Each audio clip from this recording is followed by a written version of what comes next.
जय श्री राम। कैसे हैं आदरणीय मित्रों आप? मैं लक्ष्मीपुत्र डॉक्टर कुमार गणेश, जयपुर बीकानेर से प्रणाम। उपस्थित हूँ आपकी सेवा में आज का किस्सा लेकर। और आज के किस्से के लिए मैं आपको 80 बरस पीछे ले चलता हूँ। आदरणीय मित्रों, मैं आपको 80 बरस पीछे 1946 में ले चलता हूँ और आपको एक ऐसे नाम से, हिंदी सिनेमा के एक ऐसे नाम से रूबरू करवाना चाहता हूँ जिससे आप ये कहेंगे कि भाई हम तो पहले से ही जानते हैं, है ना। लेकिन उस नाम का अपना आकर्षण ऐसा है कि कैसे बचें। लोभ रहता है कि बार बार आपको उस नाम से जुड़वाएं, जोड़ें। सबका प्रयास रहता है, मेरा भी। तो मित्रों, आगे बढ़ो उससे पहले ये निवेदन कि अगर अभी भी आपने ये चैनल सब्सक्राइब नहीं किया है तो कर लीजिए, घंटी का चिन्ह भी दबा दीजिए। ये वीडियो देखिए, दिखवाइए, वायरल कीजिए, आगे बढ़वाइए, बढ़ाइए, ताकि इस तरीके के किस्सों को आपका आशीर्वाद बड़े अच्छे ढंग से मिल सके। मैं बात करने जा रहा हूं कुंदन लाल सहगल की, केएल सहगल साहब।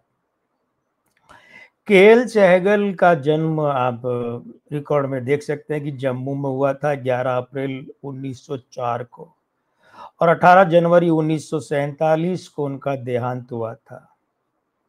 हिंदुस्तान तब अंग्रेजों की गुलामी से आजाद नहीं हुआ था और उससे पहले 7 महीने में 3 दिन कम थे। कहा जाता है कि जब केएल सहगल के देहांत की खबर फैली, क्योंकि तब जाहिर बात है कि सोशल मीडिया तो था नहीं, अखबार वगैरह भी ऐसे नहीं थे कि हर कस्बे में, छोटे शहर में, नगरों में पहुंच जाते। रेडियो भी उतना चलन में नहीं था। तो जैसे जैसे केएल सहगल के निधन की खबर पहुंची तो देश भर में मातम छा गया था। चलिए फटाफट बात ये कर लेता हूं कि सहगल के नाम से आपको जिन लोगों को, मित्रों को नहीं याद आ रहा है, जिस पीढ़ी को ये नहीं याद आ रहा है, उन्हें बता दूं कि यहूदी की लड़की पूरन भगत, चंडीदास और देवदास तो खैर सहगल और दिलीप कुमार दोनों को ही करियर में सबसे ऊंचा स्थान रखती है। देवदास बंगाली में वो पारो के घर एक अतिथि की भूमिका में थे सहगल साहब, और हिंदी वाली में तो खैर मुख्य भूमिका में थे, स्ट्रीट सिंगर तानसेन। लेकिन यहाँ एक खास बात यह है कि 18 जनवरी 1947 को, जो मैंने अभी कहा ना कि सहगल साहब का देहांत हुआ था, अब आपको ये जानकर हैरानी नहीं होनी चाहिए कि जब उनका अंतिम संस्कार किया जा रहा था तो श्मशान में उन्हीं का गाया हुआ गाना बज रहा था।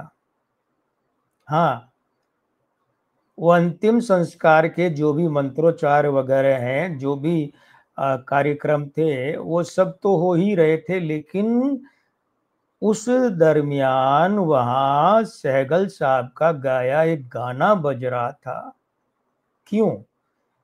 ये तो बहुत अजीब सी बात है कि एक व्यक्ति का अंतिम संस्कार हो रहा है और वहां गाना बज रहा है।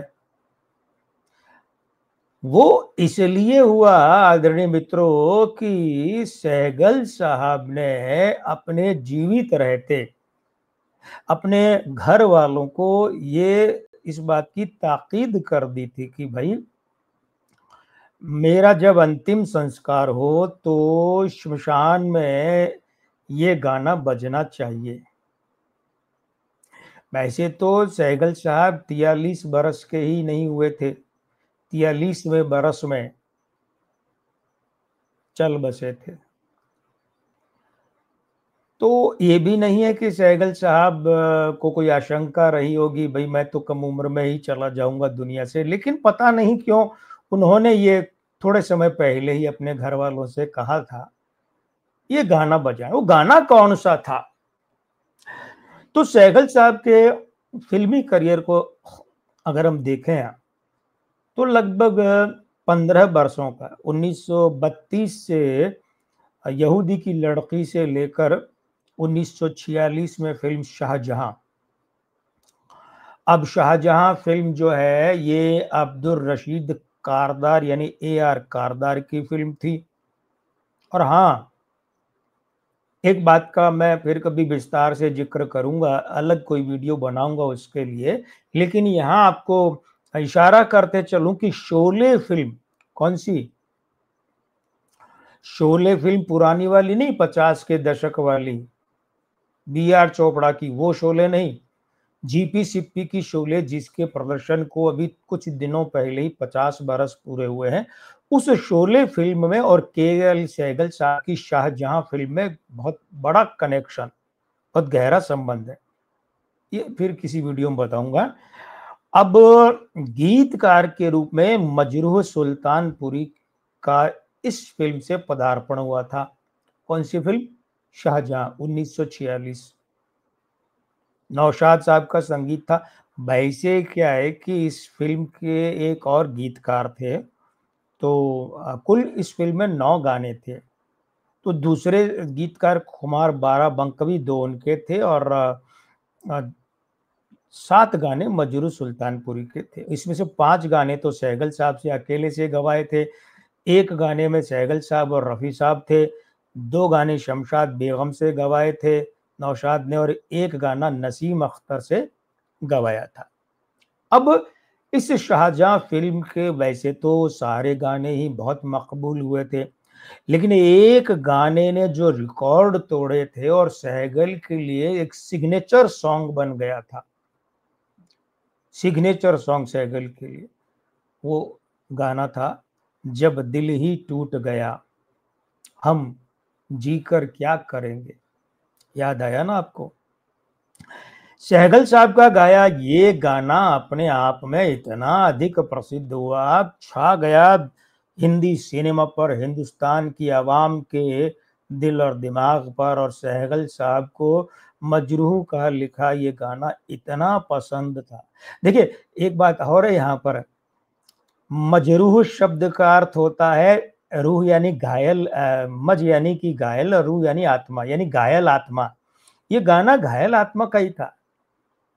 अब इस गाने को तसल्ली से कमरा बंद करके हल्की खुशबू जलाइए, चलाइए, चाहे रूम स्प्रे छिड़किए, अगरबत्ती धूप बत्ती जलाइए, कुछ भी हल्की सी खुशबू हो, हल्का सा AC हो, हल्का पंखा चला हो, और उसमें फिर ये गाना बज रहा हो बंद कमरे में, आपको लगेगा कि आप एक नशे की गिरफ्त में आ गए हैं। गजब, जब दिल ही टूट गया हम जी कर क्या करेंगे, ये वो गाना था जो सहगल साहब ने घर वालों से कहा कि मेरे मरने पर शोक सभा नहीं, शमशान में बजना चाहिए, और उनके घर वालों ने उनकी मृत्यु के बाद ऐसा ही किया। मित्रों, ये जादू था सहगल साहब की आवाज का, ये जादू था हिंदी सिनेमा के संगीत का, और ये जादू था उस संगीत के अंदर जो दिल की भावनाएं उड़ेली गई थी, और गीत और संगीत में गायन में जो एक खास तरह का लगाव था, ये वो बात थी। और आपका हमारा लगाव तो है ही भाई। अगर अभी भी आपने चैनल सब्सक्राइब नहीं किया है तो कर लीजिए, घंटी का चिन्ह दबाइए, वीडियो देखिए, दिखवाइए, आगे बढ़वाइए। मैं लक्ष्मीपुत्र डॉक्टर कुमार गणेश इस वादे के साथ विदा लेता हूं कि हाजिर होता हूं अगले वीडियो में अगला किस्सा लेकर। तब तक के लिए जय श्री राम, प्रणाम।